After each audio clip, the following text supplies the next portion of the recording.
Well, thank you for that introduction, and thank you all for coming out today. But before we get started, I would just like to ask a few questions, and we'll just get a show of hands. Is there anyone here today who has never tried HDR? Okay. Is there anyone here who has tried HDR but not gotten the results that they wanted? Okay, so about half and half.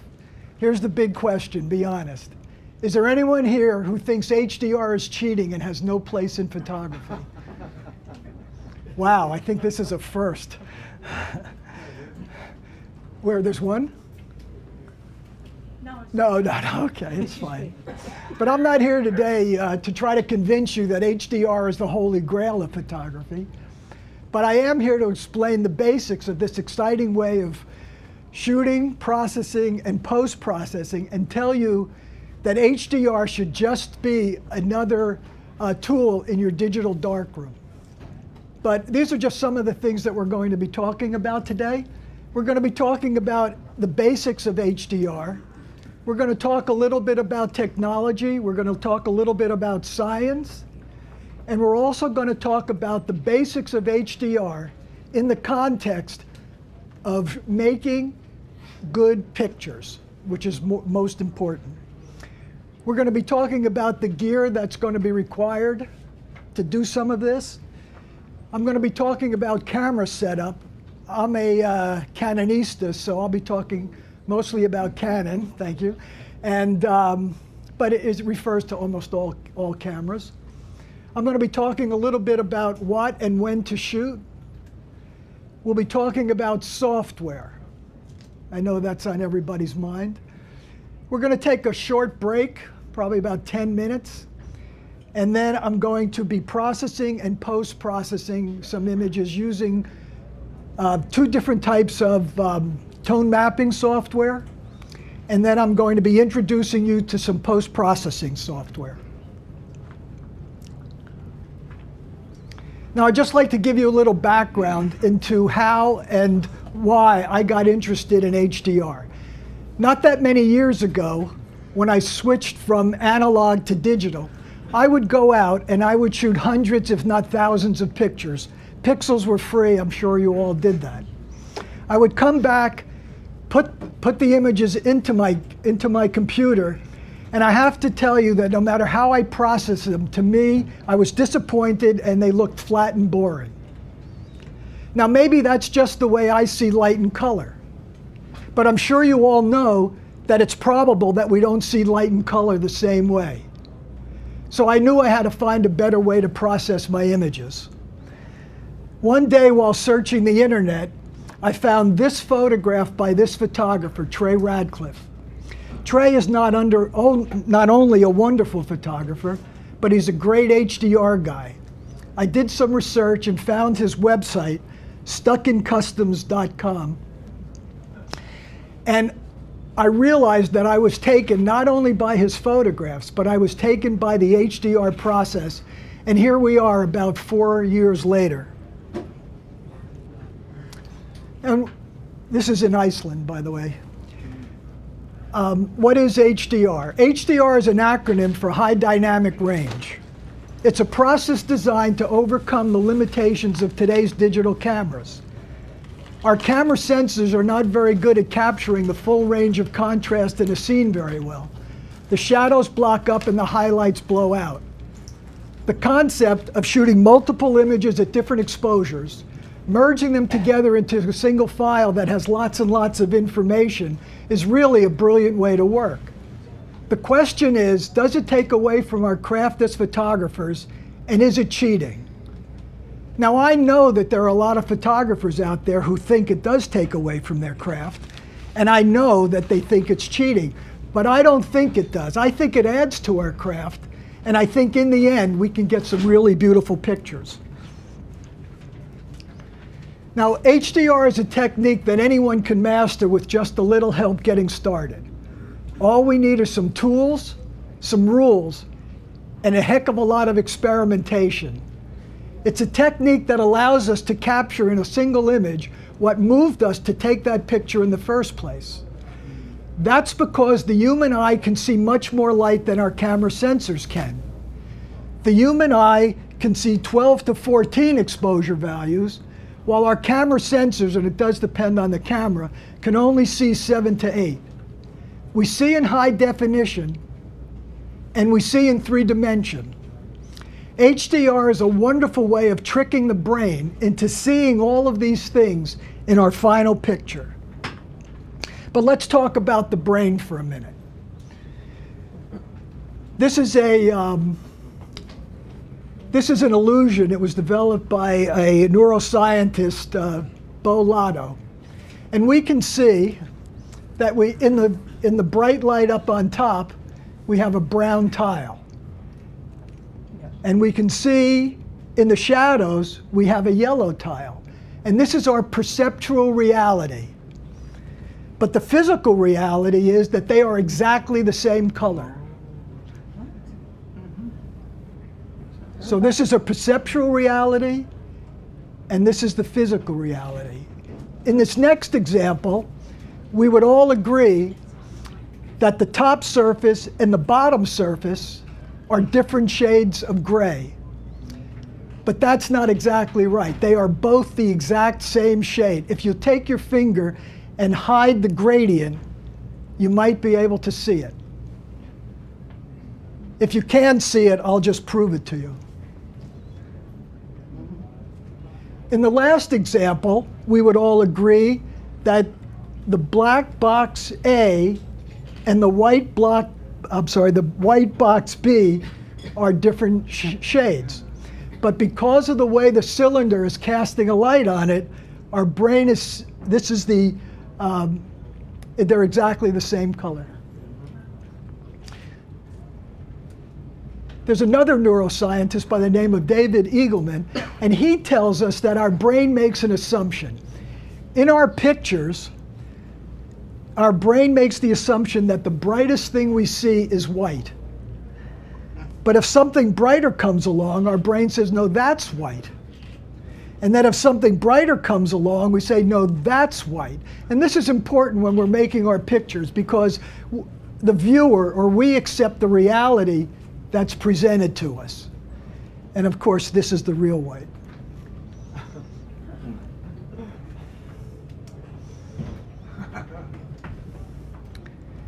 Now, I know that HDR is controversial, and every photographer probably has an opinion about it.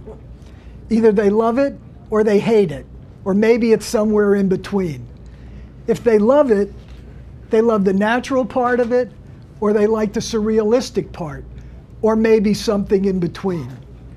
I think we spend too much time worrying about what is right and which one is wrong. I know what I like. You may like something completely different, and that's okay. We're only limited by our imagination and our vision. We all know what this is, right? Am I a photographer or am I an artist? Now here, I need show of hands again. How many of you in this room have asked yourselves this question? Okay, thank you. This is a very important question to ask yourselves. Now, I've spent a lot of time asking myself this question, and I've come to the conclusion that I'm really both.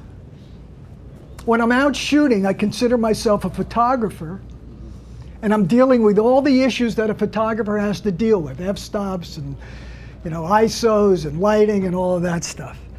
But when I bring back the images to my computer, I think I'm an artist. But let me tell you this right now, and this is really a key concept, that HDR is not a substitute for taking good pictures. HDR is not a substitute for taking good pictures. HDR can make a good picture better, but it cannot make a bad picture good. So when I bring these photos into my computer, I'm not trying to make a realistic image. I'm trying to make an artistic interpretation, something unique and something that I like. I'm trying to make an image that will draw the viewer's eye in. If I'm really lucky, have it stay there for a while, and move the viewer's eye around in a predictable manner. Now, how do we do that? Well, we know how the eye sees. The first thing that the eye goes to in any one of your images, it goes to patterns it recognizes. It goes from light to dark, from high contrast to low contrast, from high sharpness to low sharpness, from in focus to blur, from high saturation to low saturation. Warm colors move forward in a scene and cool colors retreat. You don't have to write this down. I'm going to give you all this information. You can hand it out? I'm going to hand it out. Oh, great. Okay. In a few minutes. Okay? Otherwise I was going to say slow down so I can copy. No, and I know that. So that's why I do it. I have it right here. I'll be the first one. Okay. It's a lot of information. Now, when we're doing our pictures, we can use some of these or all of these to get the viewer's eye to do what we want it to do. Now, when we're learning photography, we've read in books and we've heard in lectures that the best thing for us to do is look at people who have come before us, photographers who have come before us. Look at their work, see what they did. Also, we can look at the contemporary photographers, our peers, on photo sites like HDR Spotting or Pix 500px or, well, not Flickr, but anyway. But I also believe that what we should do is look at the artists from the past. Now, I've studied the Dutch masters. I'm not comparing myself to Rembrandt, but this is one of my favorite Rembrandts. It's called The Night Watch. And if you look at this for a few seconds, you're going to see that using color, light, Rembrandt leads you through this without your eye going off the page. And we're in New York, so there's a lot of places you could see art. And Vermeer did the same thing. He just used it a little different way. So it's color, light, and gesture, which brings your eye around and back around. And as I said, warm colors move forward in a scene, cool colors move back. And you can see how he worked with that. And then the Impressionists like Renoir. Now this is a pretty chaotic scene, and yet your eye moves around in a predictable manner, as it does in this very simple Monet, where he's using color, light, and gesture of the rocks and the clouds to keep your eye moving around. Anybody here interested in landscape photography? Okay. The Hudson River School is someplace you should go to look at their paintings. This is by Church, and you can see how he used color, light, and gesture to move around.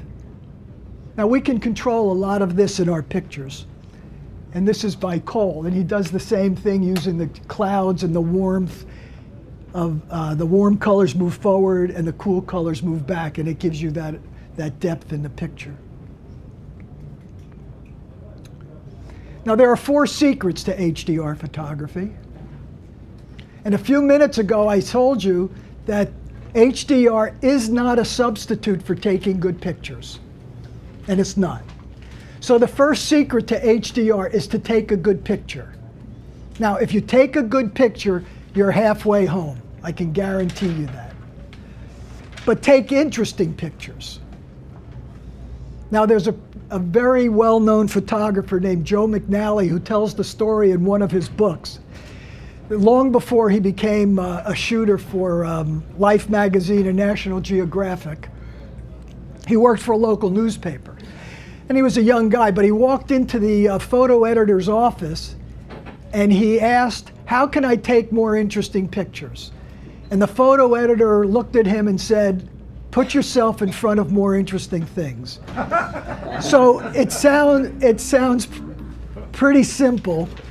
It's hard work to find these interesting things, but it's worth your while. Now Joe goes on to talk about light and how light is the language of photography. And I'll paraphrase when I say that we should understand it and use it correctly. Now, we can't talk about taking good pictures without talking about composition. And we can't talk about composition unless we talk about the so-called rules of composition, sorry. So when I ask you to name one of the rules of composition, what's the first one that comes to your mind? Rule of thirds. Rule of thirds. Thank you, David. So we know with rule of thirds that we want to, this is like a tic-tac-toe board. Rule of thirds comes with practice. And the other thing I like to tell people is that the next time you go to a movie or you watch a series on TV, really watch the way the cinematographer uses the rule of thirds. It's going to give you a really good idea on how he does that. And it'll bring it into sharp focus. Then we could talk about leading lines. This is in Berlin. We could talk about leading lines and how leading lines bring your eye through the image. And we could talk about patterns. That's here in New York. And we could talk about patterns that are interrupted. And that's, I'm sure you all know where this is in the city, Times Square. It's Times Square. Tickets. Right. And when patterns are interrupted, it has a place for the eye to go. But here's the one that I'd really like to talk about. Now, this is Pershing Square, right by Grand Central Station. And it's work the scene. So we take our cameras, we take our tripods, we go out shooting, we set up our cameras, we see something that catches our eye. And we stop and take a picture of it. And we pick up our camera and we go on to the next shot because we think it's going to be more interesting. But the reality is that we have to work the scene. Now, these are only a few of the images that I took that night.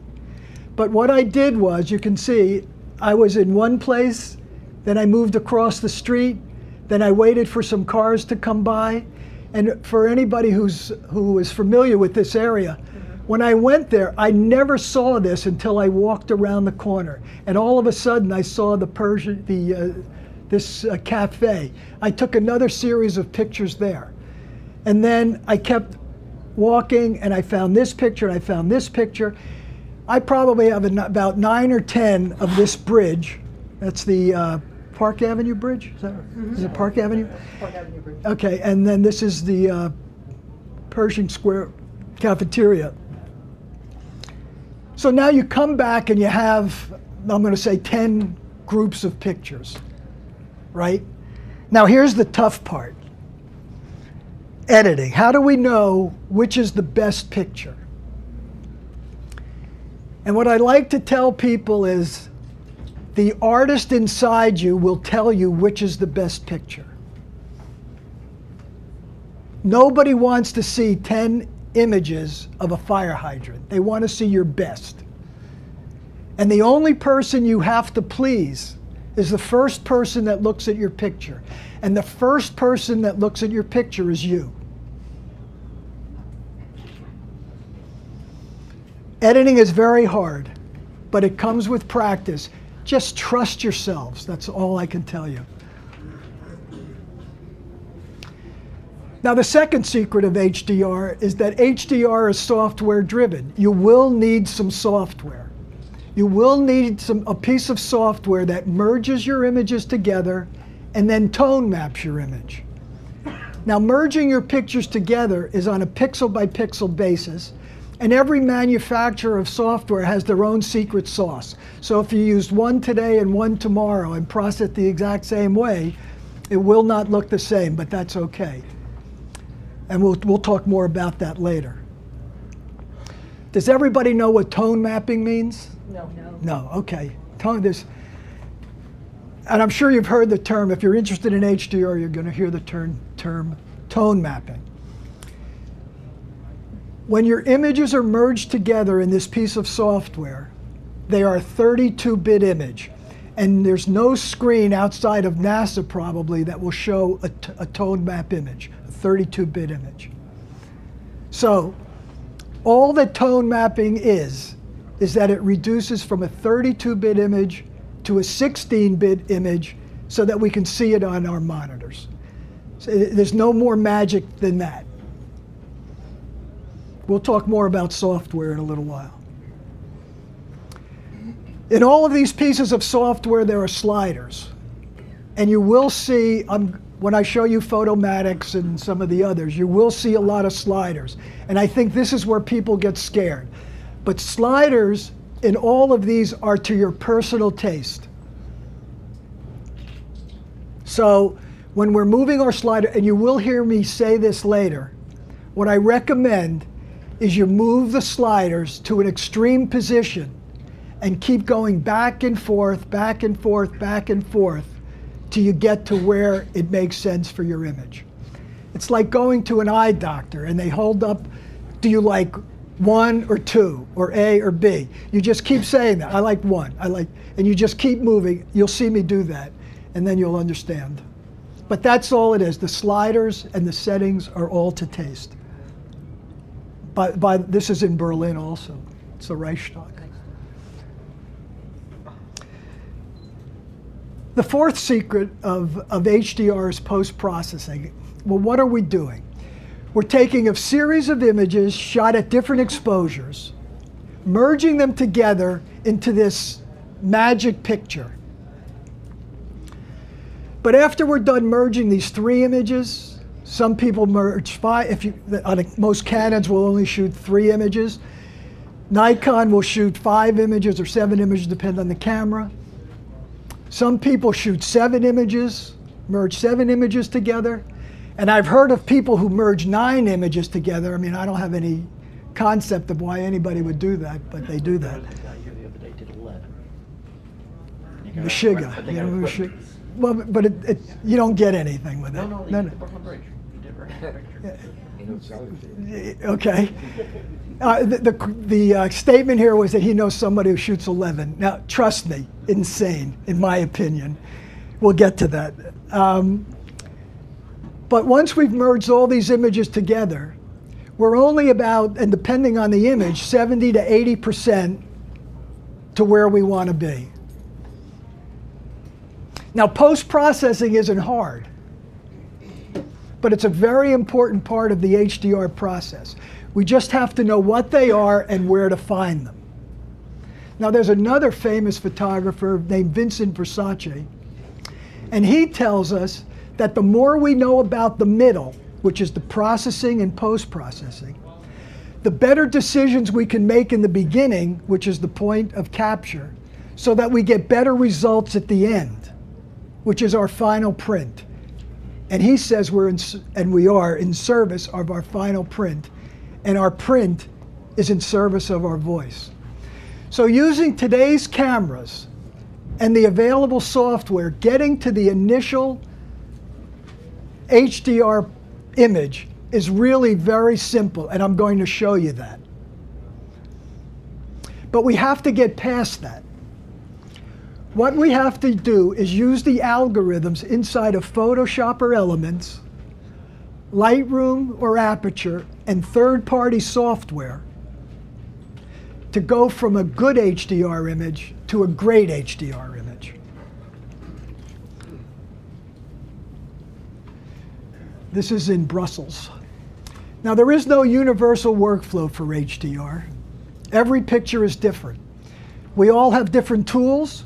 We all have a different vision. We're all going to have a different workflow, and we're all going to have different results. But what I'd like you to come away with today is I'd like you to learn the basic concepts of shooting, processing, and post-processing. And I guarantee that if you do that, all the mysteries of HDR will disappear. Okay, we're going to talk a little bit about the gear we need. Now, we don't need a lot of gear, and almost any DSLR will work, as long as it has auto bracketing and shoots in RAW, because we should shoot in RAW. Now, I know there are a lot of other cameras today, the mirrorless cameras. You can use a lot of stuff, but primarily I use a DSLR. I'm not a gear freak. I don't buy the latest gear. It all works for me. So you don't have to invest in a lot if you want to do this. and a sturdy tripod. Now, I carry my tripod pretty much wherever I go. And the one thing I'll tell you about tripods, if you buy a good one, it's a commitment.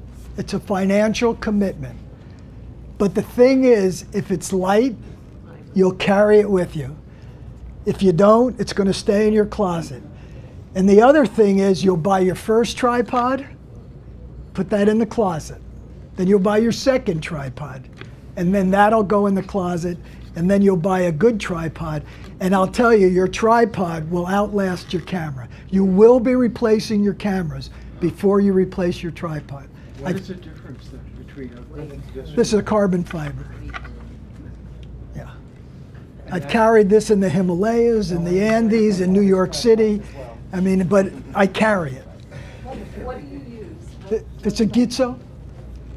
And the head is, it's a good It's so light, and it's a really right stuff ball head. But that's just what I prefer. I mean,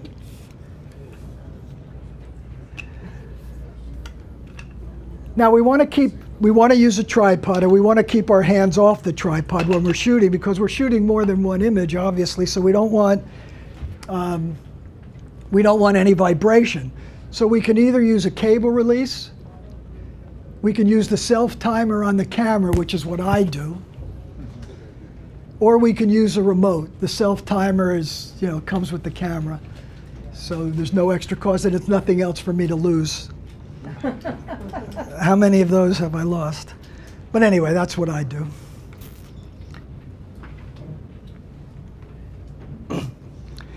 Okay, how we set up the camera. Now this is the way I set up my camera, so that when I'm out shooting, I know that my camera, because on this camera I can program the setting. I can, if I'm doing street photography, and then I want to shoot something in HDR, I can just change it to that. So we want to shoot in aperture priority mode. Now my camera will shoot at an ISO of 100. Now I believe, and correct me if I'm wrong, I think Canon will shoot, or I'm sorry, Nikon starts at 200. on some. Okay, but the concept is to shoot at the lowest ISO that you can shoot at. You're on a tripod, it really doesn't make any difference. And the reason we do that is we just want to avoid noise. Unless you have, you have one of the high-end Nikons or Canons or something else, but we just want to avoid the noise. Now I start by shooting at f8, because on most lenses, f8 is that's the sweet spot on most lenses. But of course, all of this will change depending on the circumstance. So when you're out shooting, and I said this before, we have to deal with everything a photographer has to deal with. But these are my starting setup. We want to shoot at high speed continuous, and I'm going to show you that. Now, I hope you can hear it.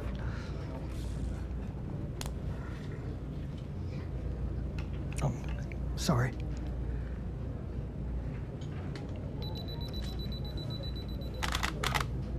Can you hear that? Yep. Okay. Now that's my 3-shot bracket. So again, now this is a different image. I was once asked, because I shot it a few times, someone said, well, do you have to keep shooting and shoot? The answer is no. So this is just another series that I'll be shooting. So I have it set on self-timer. I focus, I press the button, hands off, it settles down, and it gets the 3 images for me. I shoot in RAW as opposed to JPEG, because RAW gives you the most information when we bring it in to start processing. I turn on the auto bracketing, which gives me the 3 images, or Nikon the 5 images, 7 images, whatever you do, because it just takes it in sequence. And I turn on the highlight warning. Now the highlight warning, some people call it the blinkies. Everybody know what that is? Okay. Do I see a no in the back? Okay, what it is, if you turn on the highlight warnings and you look at your image, when it replays, you'll get the blinkies where it's blown out. That's very important. So you should really turn that on. But you turn off the autofocus, because the autofocus, there's a gyro inside and it's going to vibrate. We're on a tripod, so we don't need that. And we want to turn off the image stabilization for the same reason. Now, I'll look at the histogram. Now, I'm sure you all know, or I'm not sure, but I think you all know the concept of the histogram. It's on your camera. And when you go back and you view your 3, 5, or 7 images, you'll see the line move across from, and you want to make sure that everything is inside of that histogram. If it's too far to the right and you get the blinkies, you just want to change some of your settings. Okay? Everybody got that? You have that on your sheet. All those are on your sheet. Question. Well, wouldn't the bracket that has a lower EV compensate for the blinkies? The question is, if we lower... Well, you know, you're taking 3 pictures right. plus right. 2, let's say 0 minus 1. You might get blinkies. Right. So the question is, if we're shooting at +2, -2, and 0, we might still get blinkies. Is that the question? Yeah. We just have to make an adjustment, and we're going to talk about that in a few minutes. But you'll just have to make an adjustment, but I will get to that. Okay, this is in Brussels also. So it's what and when to shoot. Now you're going to see a lot of my photos are done in extreme light because that's what I like to do. So we want to shoot in extreme light levels. Now, whether you really stay with HDR or not, but if you really try HDR, believe me, you will start seeing light a lot differently. Now, when we leave here, it's only going to be about 6 o'clock, and the lights are going to start coming on in the city, and you're going to start walking down the street, and you're going to start seeing new things that you just never saw before. And you're going to say, I can shoot that now. You will. You saw a couple pictures of mine before, which were shot at the sunrise and sunset. Night pictures. This was about 11 o'clock at night in Brussels. Textures are marvelous because we can bring out all the textures, and it really gives you a depth to an image. How did you get on? It looks almost like the light is a starburst, and you got that on F8? No. And I'll go into that now. We'll get into that. We're going to talk about it again in a moment. But the way you get the starburst is closing down to F11 or F16, depending on the lens. So you get the starburst, and then you add it back in. But yeah, so we'll get into that a little bit. I was going to ask, you said you start at F8. Yes. But when you're merging pictures, can you, leaving the camera totally unmoved, take the same shot at F8 to your 3 shots, F11, F16, whatever, and then merge one from each of those? Okay, the question is, we don't want to touch the camera, so we're shooting at F8, and then obviously we have to touch the camera to move to F11 or F16. What you're going to find is that, and I'm going to demonstrate that, but what you're going to find is that you will only merge one set of those images, but you're going to use pieces from the others. So if it's not exactly right, it's going to be fine. So 3 images are going to be, this is in Iceland, by the way, but 3 images will be sufficient for 95% of your pictures, not 11. Sir. Anyway, you can see that I have, it's -2, 0, +2, and if you can see the clock, it's about 11:15. It never gets dark there in the summer. Just one second, okay? So these are my 3 images, and this is my final image. Now, if you do get a blowout of something, if you get the blinkies, you have your 3 images, but it's probably only a very small part of that picture that's blinking. Like we had in the one before, oops,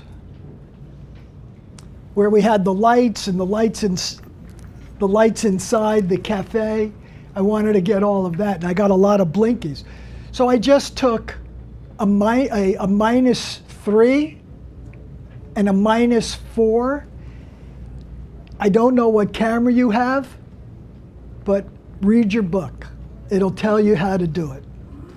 Have anybody ever seen their book for their camera? 1 second. No, you asked. Oh, okay. So you have seen the book. Did you read it?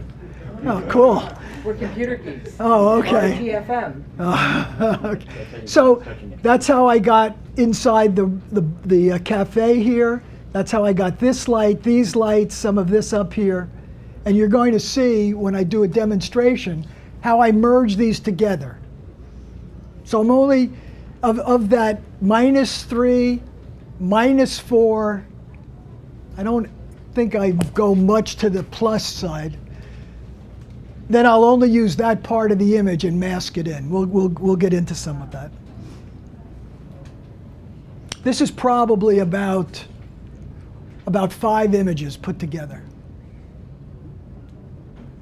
Okay, so again, -2, 0, +2, and it made this image.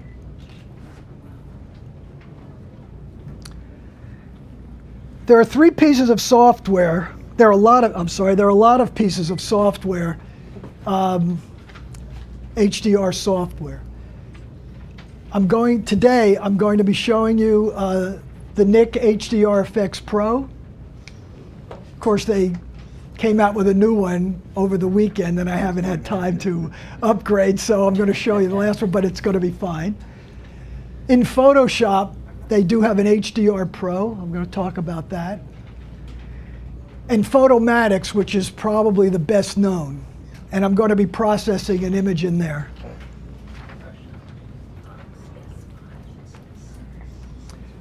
So this is the interface for the Photoshop HDR. I've tried it once and I never tried it again. It just doesn't do what I want. And this is actually CS5. CS6 they tell me is a little bit better. I haven't upgraded yet. But I've heard that it's not much better, and so I'm not going to demonstrate anything in here. But I just thought, for those of you who use Photoshop, you may want to use this. You'll struggle a little bit. You'll struggle. This is the interface for Photomatics Pro 4, which has been pretty much the standard for a long time. This is another photograph of Iceland. I'll be processing this one. And you can see along the side here, you have a lot of sliders. But I'm only going to use 7 of these sliders. And I'm going to show you how and why I do it. Now, Einstein said, make things as simple as possible and no simpler. So I have found that using only 7 of these sliders is about as much as I can get away with. And these are all the presets, and we'll talk about that in a minute. This is the interface for HDR FX Pro, not the new one. Now the new one is, from what I've seen, it is a little different, but you'll certainly get the idea about processing.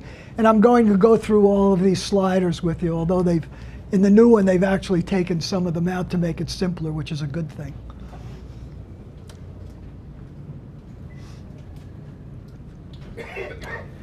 And the one thing I think is very important, whether you're using Photoshop or Elements or some other piece of software, you really should, if you're going to do HDR, you really have to learn layers and layer masks.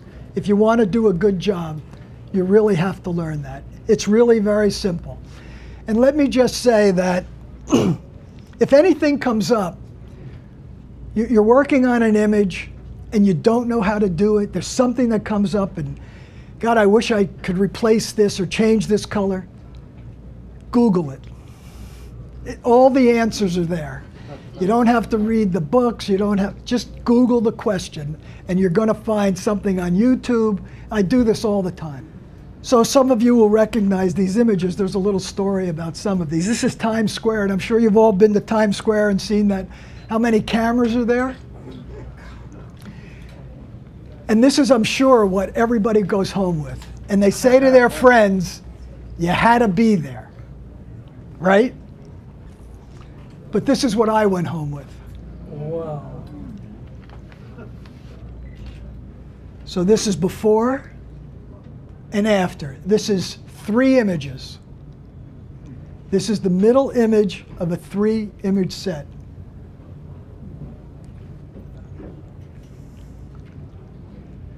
This is the little museum in San Francisco. And we walked in there, and my friend, who's a photographer also, he walked into the other room and he said, oh, there's nothing here to shoot. But I thought this was the most beautiful room. The sun was shining. The sky was blue. So this is before. This is the middle image of a 3-image set. And this is after. Before, after. Wow. Now this is a single image, raw, pseudo HDR. Now this guy was moving pretty fast. He was in Santa Fe, New Mexico. And I just banged out a few shots. So this is the middle, this is the image. This is before, and this is after.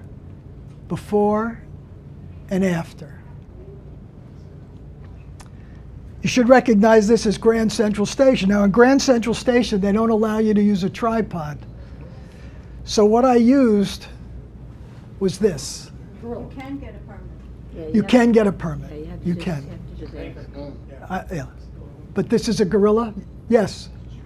Can you just, I don't know if you're going to, but can you address the issue of motion in your photos? I can. Thank you. I will right here. How's that? The question was, will I address motion? But anyway, I used this Gorilla Pod. I took photo, actually I went with a B&H group. I was lying on the floor. Nobody cared that I was lying on the floor. I didn't get it, but they just cared that I had. Well, anyway, this is the middle image of a 3-image, and this is after. So before and after. The question was, the people are moving. Okay, when you're taking your 3 shots, you're -2, the people will be frozen. I left them purposely moving in here, in this chaotic scene in Grand Central. You know, there's a lot going on, right? And I just felt that I wanted to show that in my image. If I wanted to, the -2, the people are stopped, I could have masked them in there. So it's an artistic, you know, or interpretation of what you want to use, what you want to do. Does that answer your question? No, because I'm not quite sure about the masking them in, but. Oh, okay. I'll get it. Well, I'm going to show you that. Okay. Okay, this is actually right across the street from my house in Princeton. And my wife was on her way to the gym one day, and she called me. This was right after a huge storm that we had a couple years ago.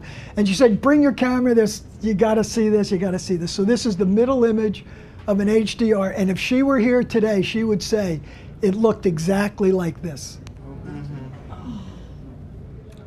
So this is before, and this is after.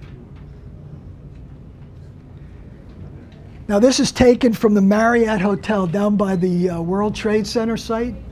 We were up, we got a room overlooking the site. This was November a couple of years ago, so they were just started the building.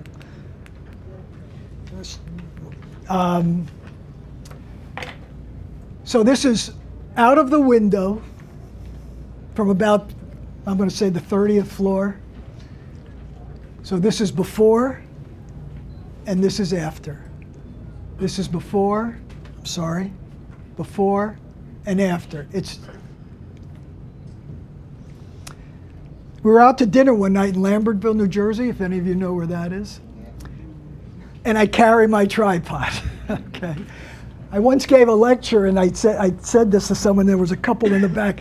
The guy, I'm not exaggerating, he almost jumped out of his chair and said, how do you get your wife to allow you to carry your tripod? Buy her one.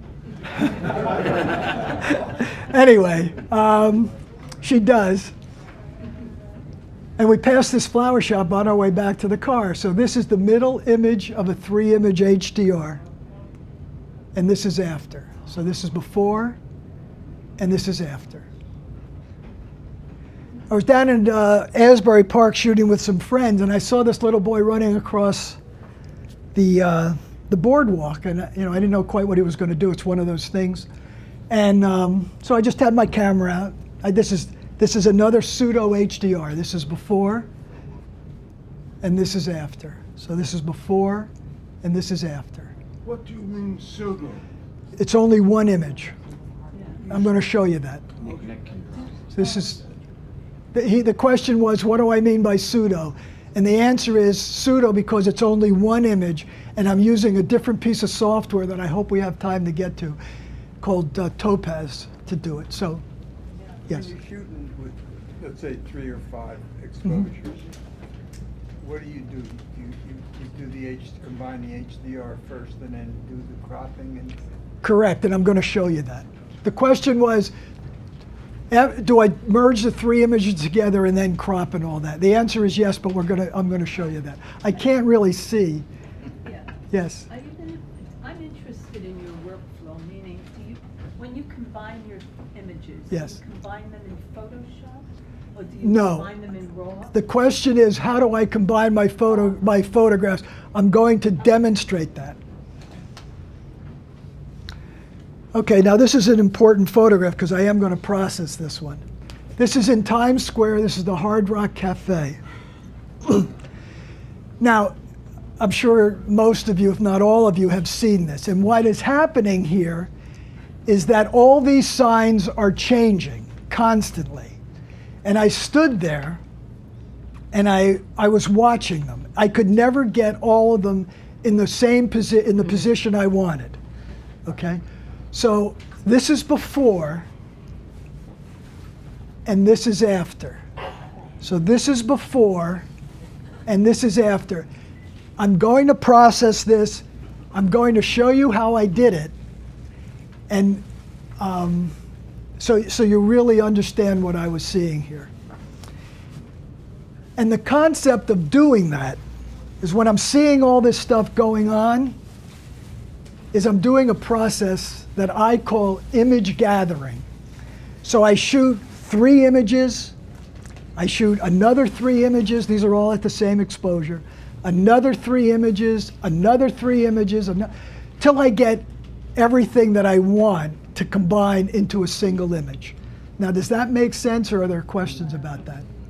So then you pick? Yes. You mentioned that they were in the same exposure. Yes. It's 3 shots at I'm sorry, there are 3 shots at +2, -2, and 0. I'm sorry. So 3 groups all. Yes, you're absolutely correct. So the question was, yeah, I made a mistake. It really is 3. I'm shooting groups of 3, but they're all the same. I'm not changing. They're all +2, -2, and 0. But they're all different. They're all different because of what I'm going to show you here. It's to get different parts of the image. How about the f-stop? I'm sorry, the question was, they're all different. And they're only different in terms of what I'm seeing because I want to get different parts of the photo. The f-stop, everything is the same. Everything is exactly the same. So this is Photomatix Pro 4. Anybody have this program? Okay. Can you update an older version of it to this? Can you update? Yes, I think it's a free update. Yeah. I think it's a free upgrade. Okay. Yeah. And this is a very inexpensive program. You know, it's $100. yeah, it's about $100. There are discounts. There are discounts on my website. I think it's 15% off. But there are a lot of discounts around the web, so it's going to be like $75 or $80, and it'll serve you well. I use it almost every day. So these are all pretty simple. I mean, if you use a computer, you're going to know. We're just going to load some bracketed images. So we're going to click Load Bracketed Images. We're going to go to Browse, which and you just go and you find your images. Click on one, and we're going to say open. It's going to bring them right in, and then we're going to click OK, and it's going to give us a menu. Now I'm going to tell you what I do. Obviously, we all have a different vision, so you can do what you want. I always align my source images, even though I'm on my tripod. And the reason is just because. I mean, I just think that it's going to get it back to where it should be if it needs to be. Ghosting. Where's the gentleman who was asking about motion? I guess he's not here, but okay, there you are. Okay, now not so much for people who are walking maybe, but also if you have trees moving. Now I don't do that in Photomatics. I do that when I get into Photoshop or Elements, but you can. And reduce noise. Does everybody know what noise is? Anybody want an explanation for noise? Noise is the pixels. And usually in your shadows, it's going to look pixelated. So it's just called noise. Right. Okay, and I don't clear that up here. I have other pieces of software, but it does a pretty good job. Actually, the new Lightroom does a really good job, if any of you use Lightroom. Chromatic aberration. Is there anybody who would like an explanation of chromatic aberration? Good. Okay. So, did I lose my cursor? Is it here? I can't. Oh, I can't see too well. Okay, I got it. So anyway, I'm just going to click OK. Now, what the program is doing now, it's doing a couple of things. It's merging the three images together on a pixel by pixel basis, and it's picking the best of each of those three images. And it's coming up with this. So it's just so you can see it. This is before, and this is after. This is before, and this is after. So it's done. I'm sorry. Yeah, it's done a pretty good job. But I'm just going to walk you through the interface for a minute. So these are all the sliders that I talked to you about before, and I'm going to go through the 7 that I use. We have the scaling, which just blows the picture up. Fit to screen. It's all pretty simple stuff. We have a histogram. I'm just going to click that off just because we don't really need it here today. And most of these pieces of software have presets. And I think really where HDR got its bad name is years ago what people would do is they would, do stuff like this, and they would say, well, it looks weird, so I guess this is art. And what did they do with it? They put it up on Flickr, or maybe this was before Facebook, or they threw it right up online, and because that was art. Well, we all know where that took us.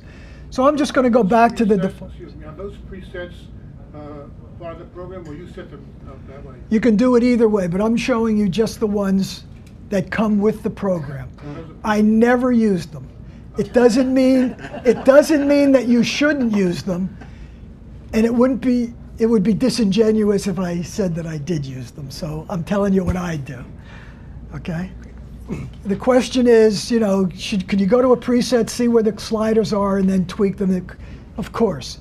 I gave you, on the sheet that I gave you pretty much my starting numbers. Now, that comes after years of experience, but these are my starting numbers. So if you're going to use a preset, I kind of suggest that, but every picture's different.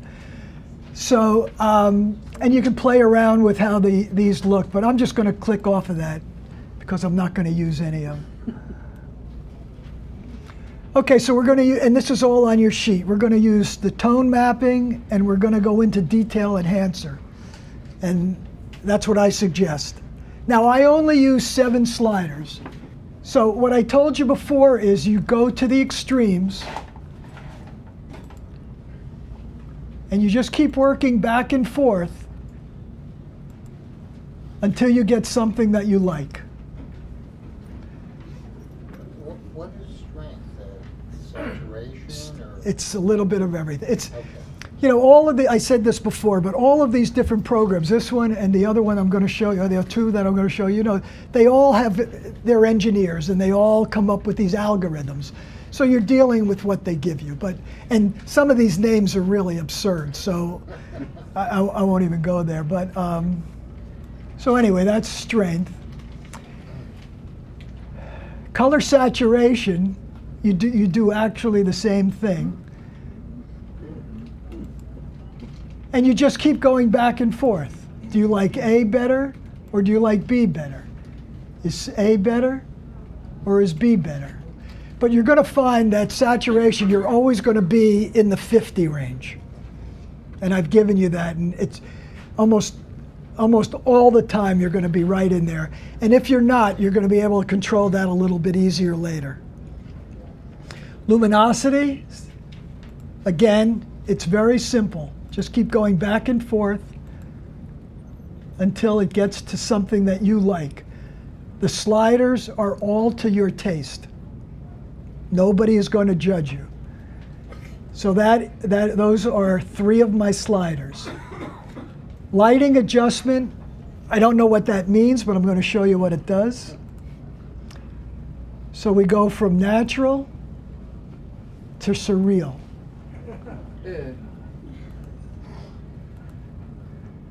Or you can close that down and you can use your slider, which is what I do. I just go back and forth. Someone tell me when it looks good. I think that looks pretty good, right? Okay. So that's 1, 2, 3, 4. This is all on your sheet. I always like to get some blacks in my images, so I move my black slider. You don't use the detail slider? No. I use the white slider. See it? And the last one I use is the micro smoothing, and that gives me my detail. And that's usually set at 0 or about 1. But we can control some of that. So really, what I said to you before is getting to the initial image, that's it. That's all you do. There's a question in the back. What is that square that keeps popping up? Okay. If I could get it. That just blows it up. So you can see it. You can. You go into your preference menu, you can get rid of it. So I'm just going to process that.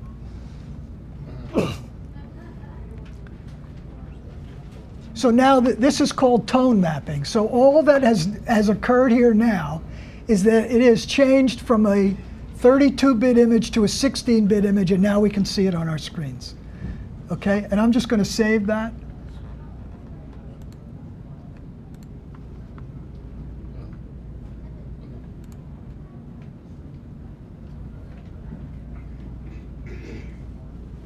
And we're going to just cancel out of this. We won't need this anymore.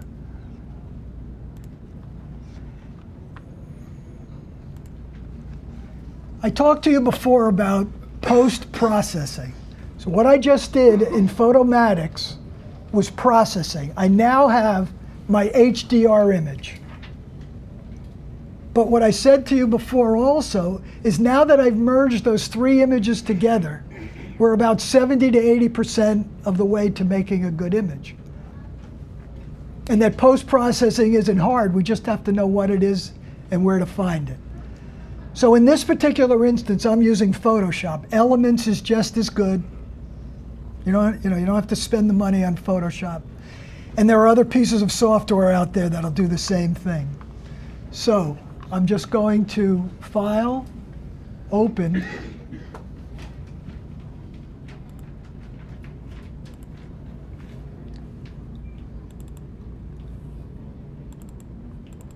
I have these 4 images now.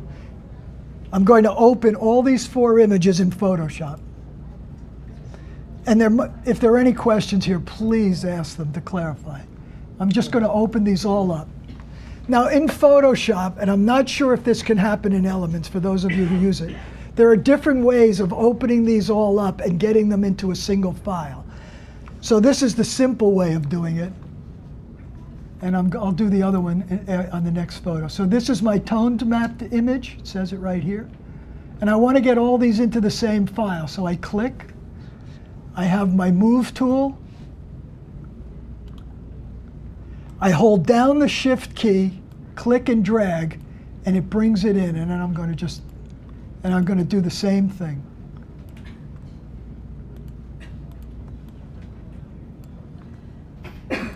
So if you look over here on my layers palette, I now have all those 4 images in the same file. I'm sorry, the question was, are they all aligned? In Photoshop, I believe in Elements, if you go to the Move tool, hold down the Shift key, click and drag, it will perfectly align all your images. So this is our tone mapped image. We want to take that to the top. This is our, whoop, sorry. Can I ask I'm sorry, just give me a second just to concentrate. Okay, so this is our tone mapped image. This is our -2. This is our 0. This is our +2. I'm sorry, there's a question, yes. Yeah, I was going to ask, is there a particular order you need them in terms of their layers? No, but I always put the tone mapped on top because that's what you want on top, right? So the question was, does it make any difference how we lay them out? And you always put the tone mapped image on top. Now what I'm doing here in Photoshop, just to process your images, you always want to take care of the biggest things first. So when I talked to you before of where the eye goes to patterns that it recognizes from light to dark. So when you look at this image, there's a good chance that your eye is going to go right up here. The point that I'm trying to make is that as artists, we have to take control of our images. We can change anything in this image we want. We can make this image into anything we want as the artist. And that's what we're going to do now. So we're not going to change everything, but we're just going to, we want to get rid of this. So again, I'm not showing you skill in Photoshop. I'm not showing you tools in Photoshop. Please, I'm just showing you concept. We have to get rid of these things. There are a few ways of getting rid of it. We could take the lasso tool. I can't see. Okay, we can hit edit, we can hit fill, content aware, and it will disappear.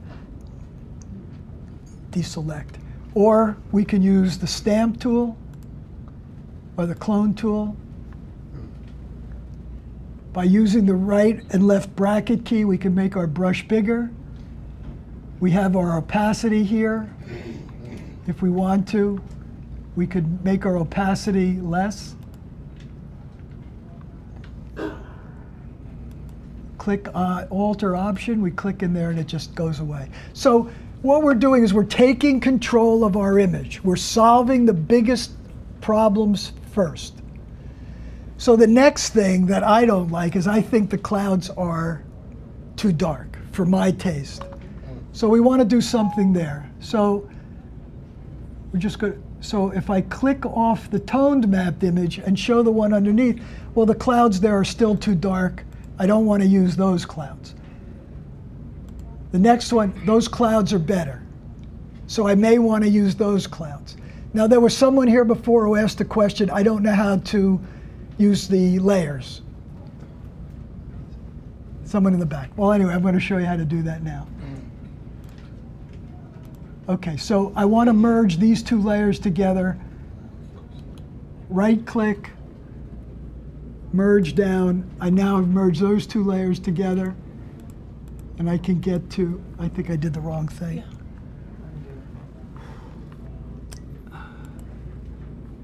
sorry, this is really hard.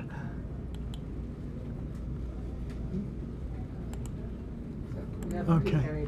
Do you want to use the middle one? Yeah, I can't. Sorry. Okay, that's the one I want. Okay, I'm going to use the keyboard shortcut. Command or Control E. Okay, so now if I just click off that, I see that I have brighter clouds. So I want to use a layer mask, which is down here. I call it the front-loading washing machine. You should remember that. So if we click on that, it's going to give us a layer mask here.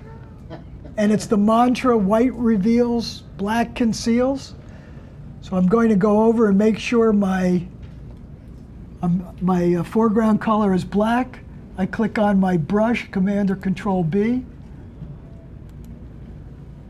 I know I don't want to make it as light as it was before. So I want to break my opacity to maybe 50%. We'll try that. So if we just hit the number 5, watch this up here. Oops, sorry. Not working for me. We'll do it the other way. We're just going to lower the opacity to about 50%. We're going to increase the size of our brush.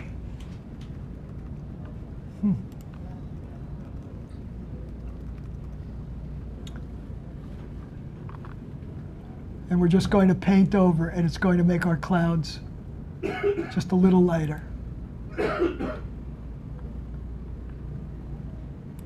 Now here's something else you should know. I have my brush at 50%. If I go over it a second time, It's another 50%. it's another 50%. So I'm at really 75%. Got that, everybody? Yep. Okay. So I have the sky about the way I want it. And so you can, again, we're concept. We're taking control of our picture. I can't really see it. So I'll show you one more thing in here and then we'll move on. And I'll do this in Photoshop.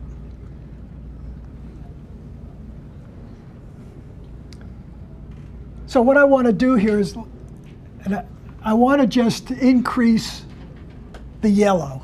I remember that yellow to be a little bit brighter. So I can go in to my Windows, Adjustments,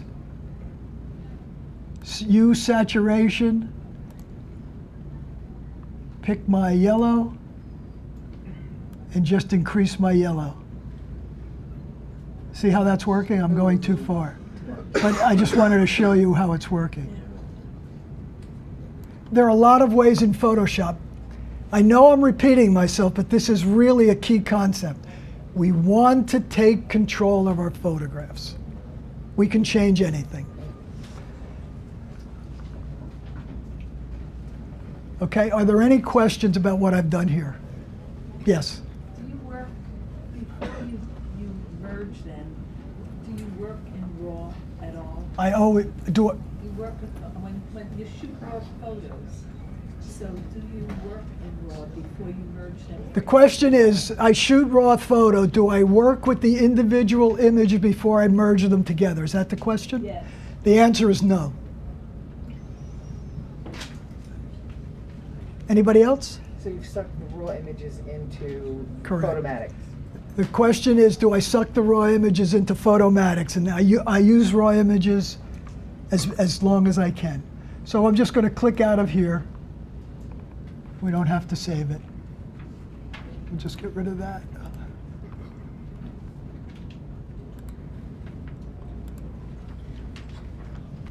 Okay, no more questions on that one? Okay. So the next piece of software we're going to use is we're going to use the NIK software, N-I-K software. So we're just going to open that up. We can either do it in Photoshop or Elements. No, it doesn't work in Elements. Or in Lightroom. We're going to select our images. And this is the image I showed you before. So I'm just going to choose here, I'm going to choose the +2, 0, and -2. I'm going to open them up. That's pretty simple. Again, I'm going to keep the alignment. I'm not going to use the ghost reduction or the ghost strength. I hear that it's better in the new one, but I'm not 100% sure. And I'm just going to click OK. And this will just take a little bit more to process because there's a lot more going on.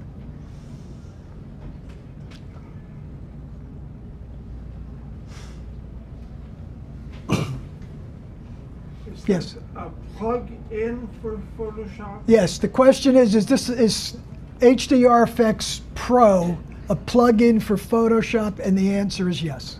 And it also works out of Lightroom if anybody uses Lightroom. And I'm not sure about Aperture. Okay. It's a standalone tool? Yep. Okay, there's the answer. Is it a standalone? The answer is yes. So anyway, I'm just going to walk you through some of these, but if you see the new version, I know that the interface has changed a little bit. They added some things, they left out some things. So the thing that they did do, which is impressive, is they made it faster, which is one of the knocks that this had. Because in all honesty, I'm using low-res images just for speed, so it would take a lot longer to get going. But these are the interfaces. I'm sorry, these are the presets. And again, I don't use them. You can close them down here if you want, just to make your image a little bit bigger. Can I get there? A little lower. Okay, thank you. Okay, and you can I'll show you this, you can break your screen in half so you can see your before and after. And we really are doing the exact same thing. In this one, if you're not familiar with Nik software, I'm going to show you some other things in Nik software, but Nik software has some very, very interesting ways of dealing with photographs, so I'm going to show you some of those. But they have their global adjustments. And again, all you want to do is go to extremes. So you just keep going back and forth until you find the one that you like. The worst thing that'll ever happen is you won't like it, and you just double click and it takes it back to 0. And I don't know if I can see that to do it. So that's the worst thing that'll ever happen. I mean, really, the worst thing that'll ever happen is you cancel out and you start over. I mean, you're just making a picture, okay? So you just, again, you go in and you just go back and forth. It's really hard. And again, if you don't like it, you just double click, it takes you back to 0. The one thing that I really wanted to show you here is one of the most interesting things with Nik software.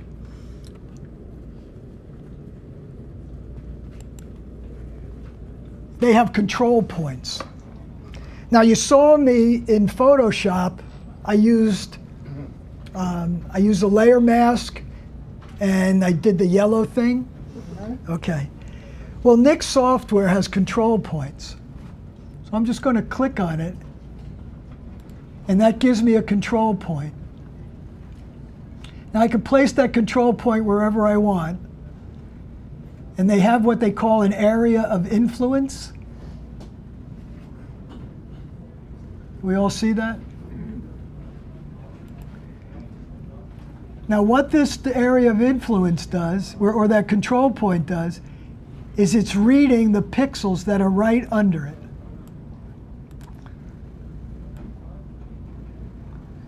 So that looks dull to me. This is the exposure. And it just lights up that area.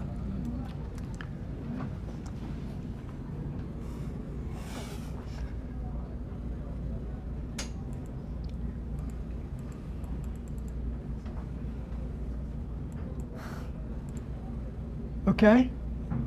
Now, if I wanted to do the next area, I would just go to another control point.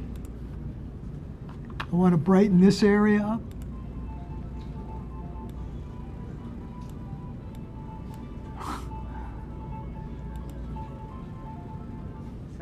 Somebody. We have controls for contrast, saturation. My favorite one is structure.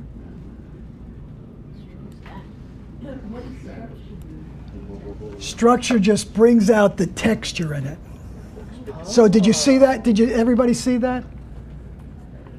I'm going to exaggerate it. See how it just brings out? Oh, yeah.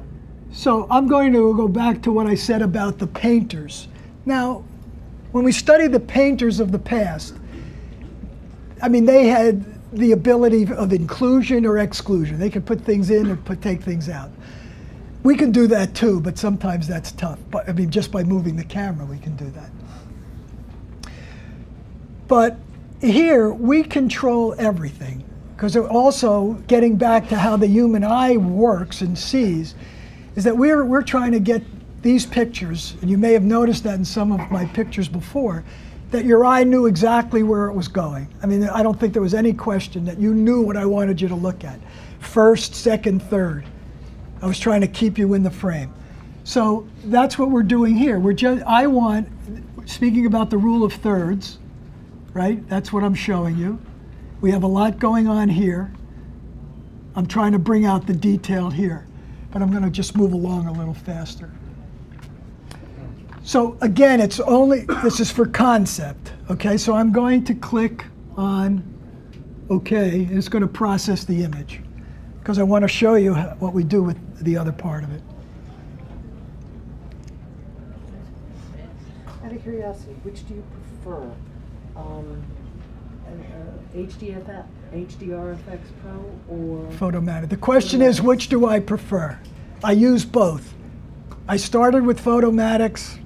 I go to it, a lot, and I go to HDR FX Pro sometimes. And why? I don't know why, honestly. My suggestion is, for those of you who don't have either, they have a Photomatics. It's a free download. They put on a watermark, but it never goes away. I mean, the watermark will go away if you buy it, but it's not a 15-day or a 30-day. It will always be there for you. HDR FX Pro is 15 days, and then they ask you to buy it.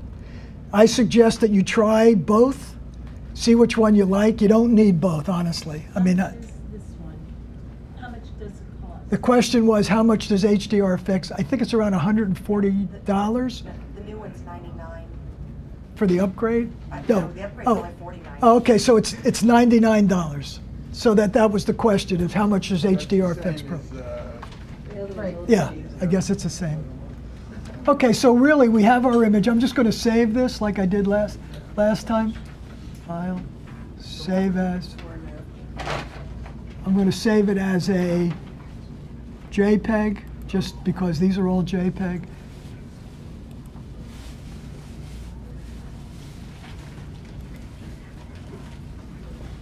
So I'm just going to cancel out of that. But then I'm going to bring them all back in. And if in Photoshop, if you have Photoshop, you can load all your bracketed images. That's not.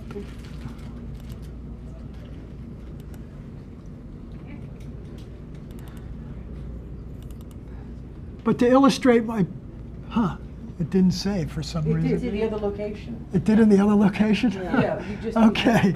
You have it Well, in I'm going to two bring places. these three in, and I'll bring the others in. This is, I'm going to bring these in as, you'll see these all come in, and then we'll find the other one. So Yes, sir. Do you save your finished product, the final HDR, as a JPEG or something different? I usually save it as the question is, how do I save my images? I usually save them as a TIFF. But if for this, I'm saving it as a JPEG just for speed. Okay, now where's the other one? Okay, go back to where you have the File, lighthouse. Open.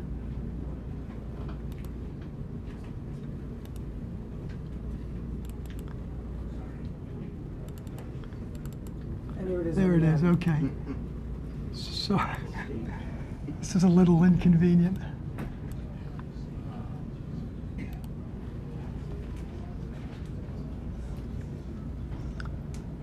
So I'm going to the Move tool, hold down the Shift key, bring it in. So now they're all together.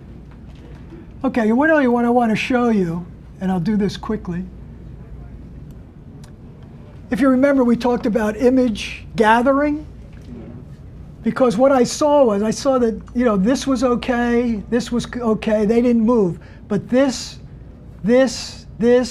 just kept moving. I couldn't get them all to where I wanted them.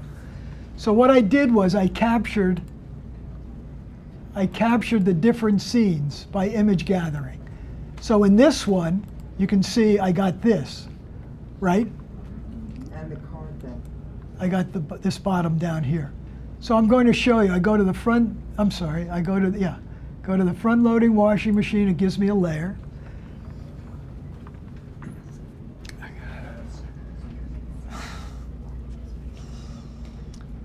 I'm going to make a selection.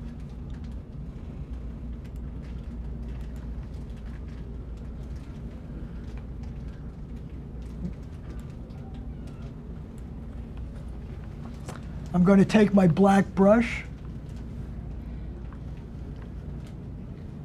I'm going to be at 100% up here, and I'm just going to mask that in. Now again, all I'm showing you here is we're taking control of our image. Learn layers and layer masks. And we could just go around the whole image like that. In the next one, I like this part in here. It gets repetitive, but that's all it is. We're going to put a layer mask. This time I'll use a different tool. I can find it. Lasso. We're going to just, again, we'll make a selection.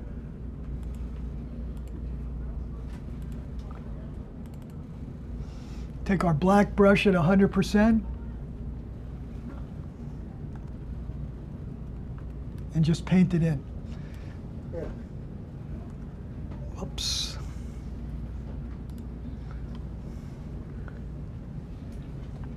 Okay.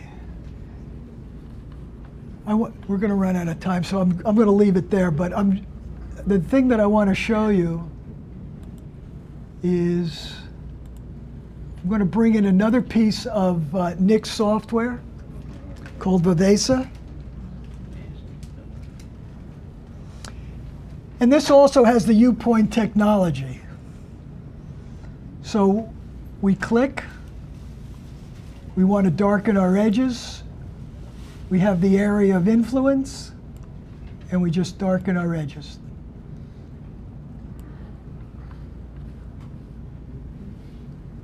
We want to make this a little lighter. We have our area of influence. We bump this up. Increase the structure. It's like making a painting. It's really difficult. Okay. And we could go around our whole image like that. Are there any questions? In the back. When you use the control point to increase the exposure or brightness, are you adding noise? No. How is that? You just, it's the algorithm that they use. You just don't, I've never run into that problem. I just haven't. If you have, then you have. I haven't. Is there noise there where you darken? What's the little noise? There's very little noise in this photograph. I mean, if there was noise at all, I would take it out in Lightroom, or I would take it out in another noise processing program. Do all three products have pseudo HDR? Right. I want to show you that. Does everybody kind of get this? This is for concept. Mm-hmm. You know, I mean, if I'm invited back and we do a lab, you know, I could go into some greater detail.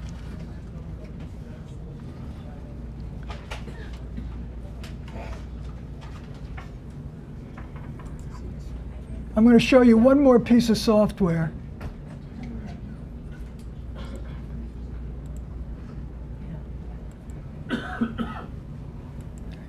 Let's see.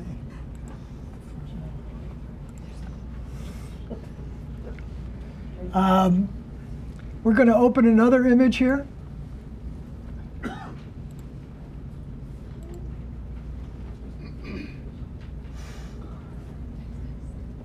This is another from the Glass Blower series.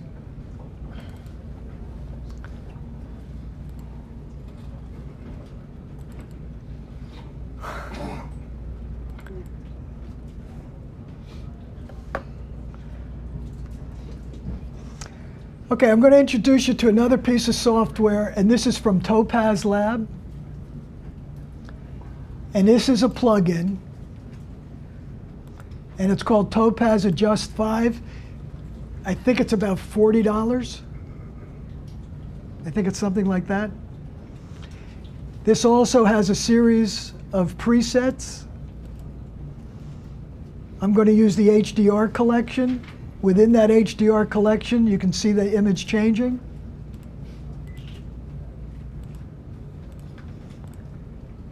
It's all to taste. They have global adjustments. So this is the one for pseudo? You can do pseudo in Photomatics. You can do it in HDR Effects Pro. I like this. I mean, this is just simple. It's inexpensive. You get really good results. So I'm going to say that, I'm going to say that I like that. I'm just going to click OK. I'm going to go up here to filters. I'm going to open up Nik Software again. I'm going to open up another piece of their software, which, again, I would be disingenuous if I said I did all of this in Photoshop. I mean, I really do most of this stuff using Nik Software. I'm just going to cancel out of this. And I'm going to use another one of their very important things, where it's dark and light and center. We just click on where we want the light to be. We want to accentuate his face. The border luminosity we want to bring down. The center we want to make a little smaller. And it leads your eye exactly where you want it to be in about, 2 or 3 minutes. There's more that you could do, believe me, but I'm just giving you again the concept. So is there any questions about Topaz? It's pretty simple, pretty straightforward. Yes? Was the picture you brought into Topaz already HDR? No. No, it was a single image, single raw image. The question was, the picture that I brought into Topaz, was it HDR? No, it was just right out of my camera. The guy, as you can well imagine, he was moving pretty fast. I caught what I could, and I wanted something a little bit more out of the image. So in a couple of minutes, you had something. For me, I would do some more things. I would take out, this is really annoying. I can take that out. This is annoying, because your eye is going to go right to there. Your eye is going to go here. You really want to, just make it the way you want. So, are there any other questions?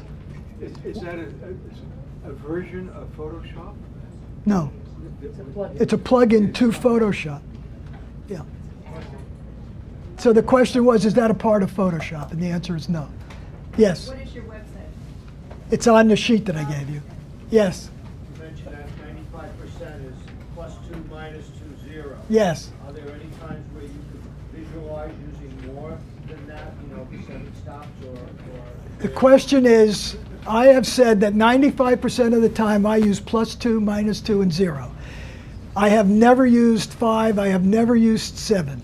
I have used parts of -4, -3 to get certain parts. I have also taken some of my images and worked on them afterwards if I wanted to accentuate something or tone something down. This is like a painting. You just keep working. You can control everything. Any other questions? Yes, question here. Do you have any recommendations on printing? I use MPix. That's all I can tell you. I don't print, I print so few of my own images. I'm sorry. The question is, do I recommend anybody for printing? And my answer is I use MPix or Bay Photo. Because most of my stuff I print big. HDR images look better big. And I'm not going to invest in a printer where I don't do that much printing. So I go outside. How big is big? 30 by 40. How big is big? 30 by 40. Yeah, I had a question. My camera, this camera here limits me to only one stop. Yes. So how close do you get with that? You saw. This is, okay. You saw. Okay, we're going to run out of time. One more question and then. How do you deal with the noise? How do I get rid of the noise? Yes. Do you just? Well, I get rid of the noise by. How do I get rid of the noise? I get rid of the noise in Lightroom. I don't know if you have Lightroom, but the noise reduction in Lightroom, the new Lightroom 4 is terrific. It's really terrific. Is that after processing or before you bring it into one of the HDR programs? I can't. So when do you process the noise? When do I process the noise? At the end. Some people do it at the beginning. Nick software defined is excellent for noise reduction. Yeah, you can. It's really terrific. The statement is Nick Software has Define, and that's their noise reduction program, and it's excellent. You can buy the whole bundle. But we're going to run out of time, so I really want to thank you all. I want to thank B&H. But one more thing, thank you.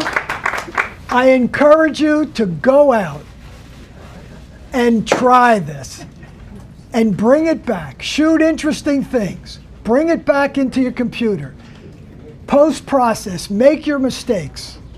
Forgive yourself for those mistakes and go out and do it again. And I guarantee that in a very short period of time, you'll be making great images. So thank you for coming. Thank you again, B&H. For more information, please visit us online, give us a call, or stop by our New York City Superstore. You can also connect with us on the web.